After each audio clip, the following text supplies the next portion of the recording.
This is Prophet M.K.O. Tibet on the chairman of CCC Elisha Parish. The topic we are having before us today is your responsibility to yourself.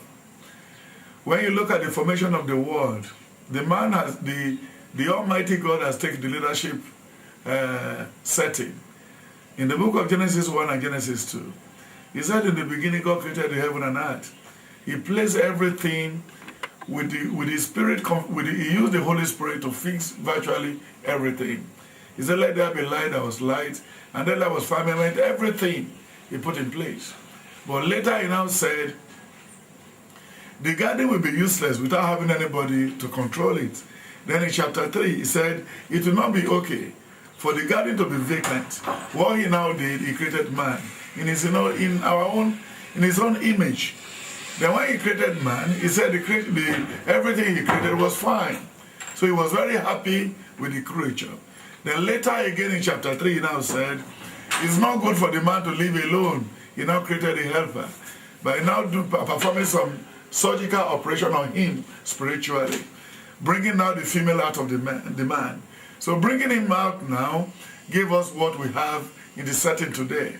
But when you look at the book of Genesis 6, from verse 6 to 13, when you now look at the behavior of man under heaven, with what happened in the Garden of Eden, when Adam ate the forbidden fruit. Then from there, God himself now gave us all the whole thing to do by ourselves. After we have been driven out of the garden, he said we should till the land to get what we wanted to eat. That food will never come free again. So when we wake up in the morning at times, what we need to do is to appreciate God. Then when you thank him for all the protection during the night and everything, then later you move out of the place, you clean, you tidy up, you do everything. Then you can step out when everything is in order.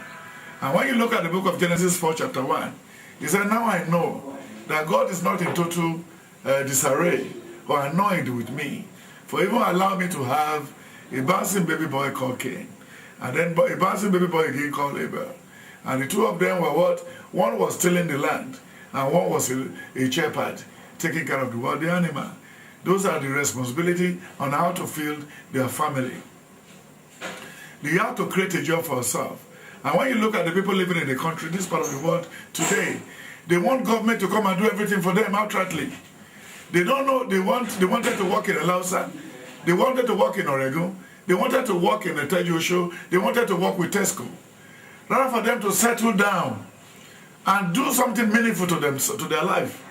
And when they receive 18,000 naira or 25,000 naira from their employer, they are going to buy vegetable, they are going to buy pepper, they are going to buy all these things. They are going to buy all the stuff for cooking food for themselves. And they are going to buy some clothes, and they are going to buy some ashoebi. They believe these are good responsibility to themselves. But it was wrong. It was wrong. The company which the Lord has already formed and gave to all people on the surface of the earth is the land. There's some area good for what? For farming. There's some area good for what? For planting of trees. There's some area good for what? Planting of palm tree. But nobody wanted to go to the farm to do all these things again. So they are waiting for the government to come and do things for themselves. What they're supposed to do for themselves, they want the government to come and do it for themselves. What they enjoy is just to make love, to make sex. And they have forgotten in their biology, in the secondary school days, that a drop of sperm will take them 21 days. Then you now having 17 rounds of sex in a week, how do you now recover? And if you live your life around this, how do you now recover? Are you perform the good or the responsibility to yourself? No. You are doing the wrong thing. Thinking you are doing the right thing. And later you'll be saying you are Muslim or Christian. God is not Muslim and God is not Christian. And the church we believe we are going today is inside us here. The Lord lives inside your heart. He lives inside my heart. And he said he gave us the law.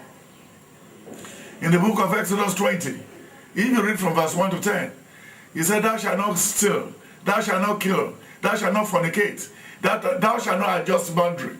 But all these are things we are doing today. All what he said he dislike is what we whom have been like today.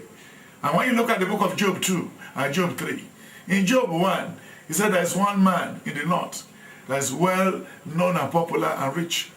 In the book of Job 2, 1-5, when they were doing meeting, the devil was with them. And later he now said, what do you want us to do now? There is one man on the surface of the earth who knows himself and who knows God, who knows the right thing to do for his family. His responsibility to his family was bad. His responsibility to himself was correct. His obligation to God too was correct. But the Lord himself vouched for him. But later, the devil was telling God, now why are you worrying yourself? It's because you made edge around him. That was the reason why he fears you. He's afraid of you. Then later, he said you can go and try him. They tried you for 42 years, but he did not fall. He stick unto the Lord. Those are our responsibility, to give to reference the man who gave us life, to give thanks to the man who gave us life, to do the right thing to the man who gave us life. Not for us to just start trying to behave funny, that we can cut corners before him. It's not possible. When you look at Malachi 1, chapter 2, and chapter 3, and when you look at the book of Haggai 1 and Haggai 2, and when you look at the statement of Jonah, in the book of Jonah 1-10, and Jonah 2, 2-7, and Jonah 3, 6-11, and Jonah 4, you now see categorically that we did not know our responsibility to ourselves has been subjected or contracted to the housemaid. When you look at the responsibility of Rebecca, and in the Bible, when you look at the wife of Abraham, Sarah, he contracted some of his civic right to his maid in the book of Genesis 16, from verse 10 to the end. And we're supposed not to be so. Then at the end of the day, it's boomerang. Because the lady has his swollen head towards his maid, his boss. Then this was what made the first confusion, set of confusion in the life of Abraham. Then when you look at the book of Genesis 12, from verse 1-10, Abraham failed to follow his civic right. His responsibility to himself was not properly followed. And when you look at the book of John 4 and 5, the civic right of that woman was to look for men who would sleep with him and with her. But Jesus Christ said, no, I have a water that I'm supposed to give to you. If you can obey me, my right to you will be fully given to you. But the lady was even thinking that Jesus Christ wanted a girlfriend. And when you look at chapter 5, he said, you've been bedridden here for the past 38 good years. Because he didn't know his left from right. He said because he's a busybody person. Before he crawled to the river, the miracle has already taken place. And when you look at your responsibility to yourself, you must know how to dress well. You must know how to talk to people. You must know how to give God the glory and the thanks virtually all the time. Even the pastors, some of the pastors, they don't pay alms. They don't give alms to the poor. They don't pay tithe. They don't even thank God. No thanksgiving throughout the whole year. They are busy collecting thanksgiving from church members. Do you know you still have the right to thank him?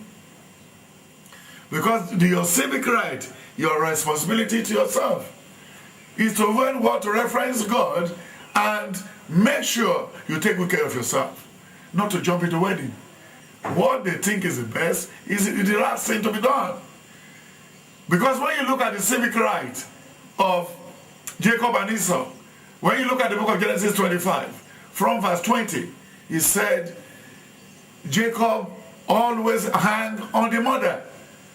And Esau will now go to the farm and hunt for animal. He's a hunter.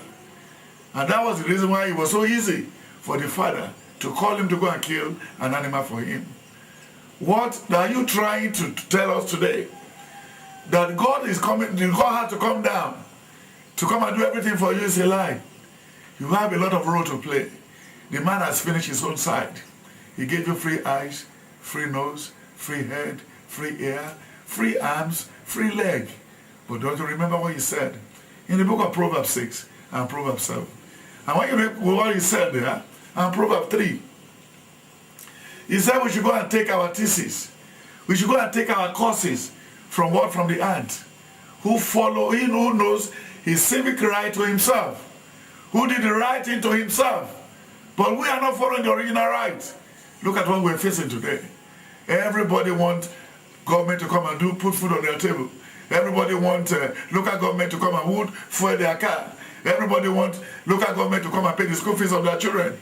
What concerns both you and your wife? For taking more of you and your wife connive together. Very, very wrong.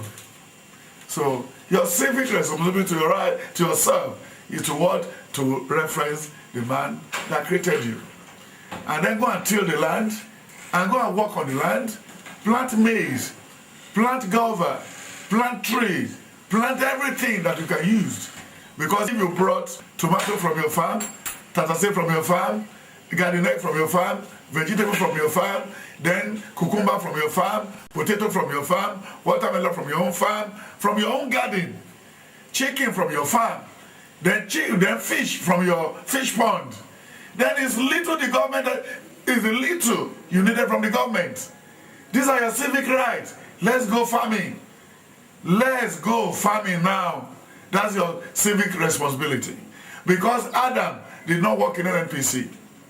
Then Job did not work in Tesco. Then, when you look at it, Isaac did not work in Walmart. Jacob did not work. You know what happened to Jacob? In the book of Genesis 26, he said, don't go to Egypt. You are going to till the land.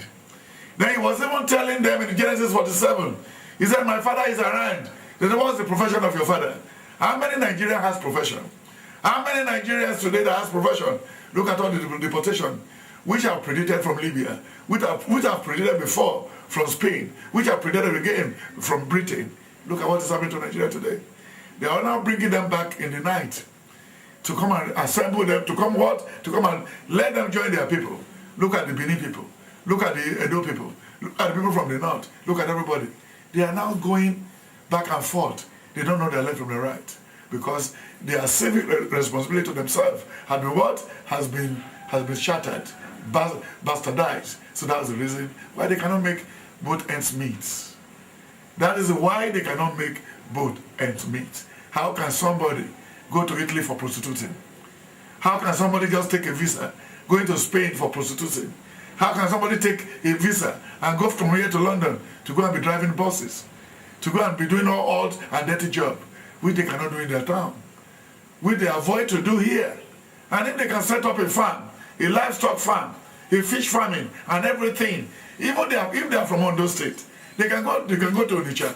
If they are from Ondo State, they can go and farm in Onitsha. If they are from Ondo State, they can go to Aba, they can go to Delta to go and farm and hide their face and do the good thing there. Even the law of Nigeria says, if you have lived 10 years in a place, they can vote for you and you can be voted for. So automatically, your civic responsibility to yourself is to be what? Is to fear God. All the good thing the Lord promised you, we could fall in place. He said the fear of God is the beginning of wisdom. When you fear Him, everything good thing will come your way.